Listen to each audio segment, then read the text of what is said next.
Yo, what's up? Welcome back to the channel. Today we are going to be doing a Q&A for The Legend of Zelda 2 Tears of the Kingdom. This is going to be Brower's last redemption video that he has to do until original shit starts to come. Hell yeah. We're joined by Brower, Shady, who's up in the background editing still. We got Cole in the call, and we got James himself, who plays Link in this movie. So you guys ready to get this shit going? I'm ready. I was not supposed to be here, but I am, so sure. Alright, first question I have is specifically for you, Brower, and James. James, I guess this is the question. That's for you. I didn't realize it was the first one that I listed.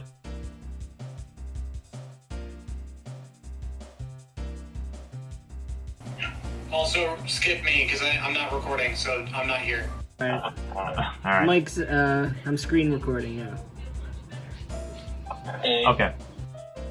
Alright, so, tell me the story about how you and Brower met, and how did it lead to you being cast as Link? Hey, neighbor. So I just moved down here last year, pretty much on the dot, about a year ago.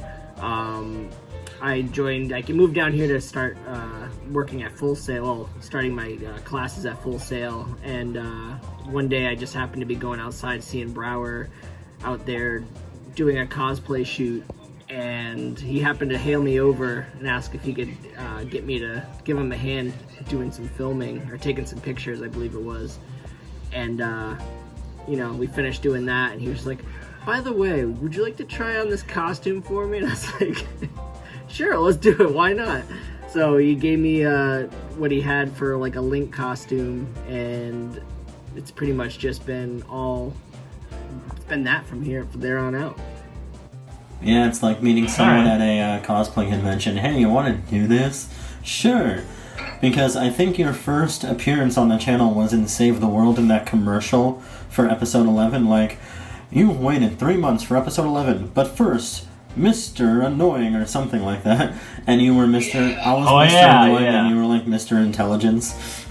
Yes. Yeah. I wonder. So he had me try on the costume, and then once he kind of asked me if I wanted to be Link, I went on and found a more updated version of the Link suit, and that's where the one you see in the movie comes into play.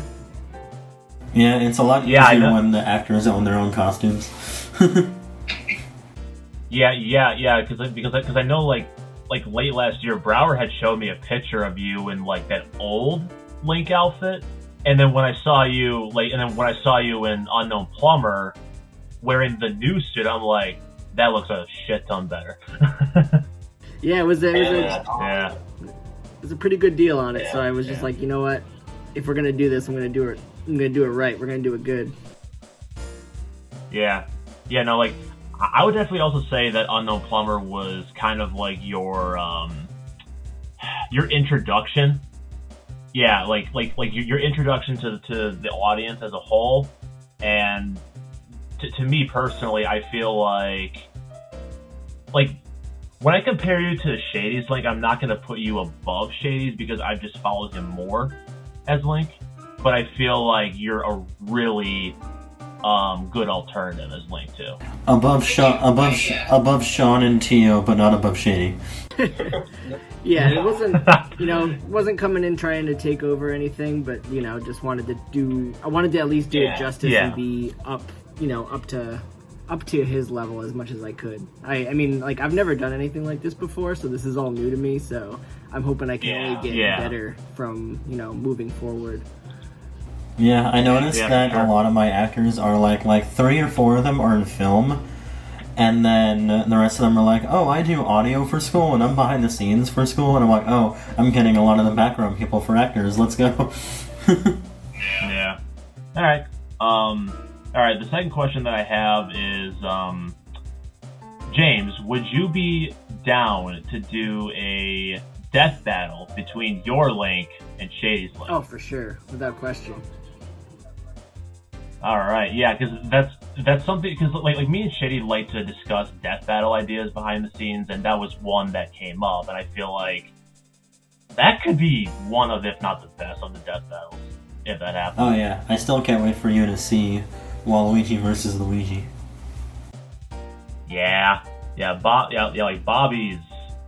Like, I haven't really seen much of what Bobby has done behind the camera, but based on what he's told me privately, I think it could end up becoming the best of the death battles thus far. I mean, he did parkour and saved the world. Yeah. Yeah, we got Okay, some. okay, We'll have some alright. good. We'd have some good fighting going on between the two of us if we did it together. You know, I feel like we could really choreograph something special, especially with Link being, you know, Link versus Link. We could really like match up our skills. You can be Toon Link. Yeah, right. or Young Link. Well, Shady would honestly be more Young Link, to be honest. Yeah. All right, Brower. For these next 3 questions, bring Shady onto here. Questions, you fucking bitch. What the fuck do you want? You're guilty of having crystal. I don't know. All right, so Hey, now James, I got Shady on for these last 3 questions. So, next question I have is, how would you compare this movie to the first Zelda? It's definitely its own thing, I'll say that. I was not as involved this time around. I really let Brower take the reins. I do have some scenes that I directed here and there. Like, I'm not going to say that. But I will say that while the first film is a Zelda movie, this is probably the first Brower film that feels like an NCU film. Because it's like more interconnected to like everything else that we've been doing. Yeah. If that makes any sense, like it's like Legend of Zelda is clearly like based on the games, while this one is kind of its own thing. Okay, all right. So kind of like how like Miles Morales is like part of the same universe as Spider-Man, but it's also separate. Yeah, like I would say look at it like a Spider-Verse film, not necessarily in the multiverse aspect, but more like it is a Miles Morales story, but not one that's ever really been portrayed in a comic before. Okay. Alright, the next question I have is, without spoiling anything, describe Yuga.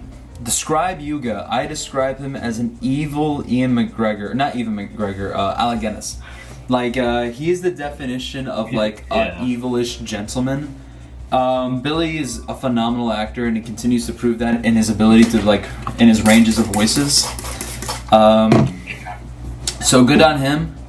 Just a good role overall. I'm very excited for you to see what Yuga's like, and I would talk about him more, but I think that's a conversation for after you see him.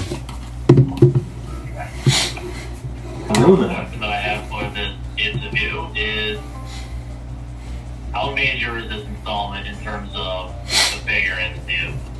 So, I'll be honest, before I came on, it was kind of just a film, really. Like, it didn't really matter in the overall MCU. It's a fun story, but it's not, like, building towards anything. After me, and specifically after me and Billy came to rewrite it a little bit,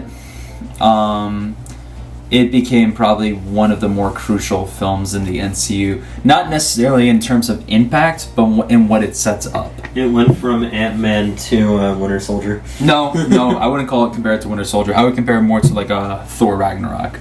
Yeah. Oh. Yeah. Honestly, I kind of thought of Unknown Plumber Season 3 as more like Ragnarok, to be honest. I kind of look at Unknown Plumber Season 3 more like a... kind of like a dark thriller. I don't know what I would compare it to. You haven't seen Daredevil. I would have compared it to Daredevil, but you have to watch Daredevil. My fucking camera stopped recording. Your fucking camera! Do you know how many times you were watching Better Call Saul and this man's camera died? What an amateur. I know. Yeah. Thank you all for watching this interview with Brower, Shady, and James. Subscribe to Brower, Shady, me, and anybody else that I'm forgetting. Cole is also in this call. No one fucking cares! I'm so excited for this movie! Do you understand? It's so crazy! No, hold me back, Robert. Hold me back. I'm gonna give me Pinky! Give me fucking Pinky! Give me fucking... Subscribe to everyone. We will see you all in the next one. Peace out in this bitch.